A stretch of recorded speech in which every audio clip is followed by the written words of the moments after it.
ये जनाब फ्रांस में एक पाकिस्तानी रेस्टोरेंट जिनके मालिक का ताल्लुक आज़ाद कश्मीर से है और वो जब उनको ज़रूरत होती है स्टाफ की तो स्टाफ भी पाकिस्तान से मंगवा सकते हैं। फ्री वीज़ा उनको मिलता है और टिकट भी दी जाती है। लेकिन इसके लिए ज़रूरी है कि आपके पास डिग्री हो, डिप्लोमा हो और खाने बनाने का 5 साल का तजर्बा हो किसी अच्छे 5 स्टार होटल में। अगर आपके पास ये मतलूबा सहूलियत है तो फिर ये आपको स्पॉन्सर कर सकते हैं। आपको पता है ना कि बाहर के मुल्कों में बहुत मुश्किल से वीज़ा मिलता है और अगर मिलता है तो उसके लिए स्पॉन्सरशिप ज़रूरी होती है।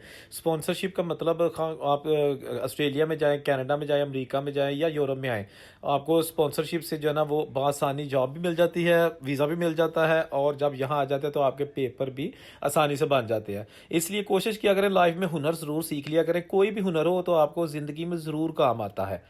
फ्रांस में एक शेफ़ 2000 से 2500 यूरो महीने की तनख्वाह लेता है। कनाडा में तकरीबन $3000 महीने के और ऑस्ट्रेलिया में $4000 महीने के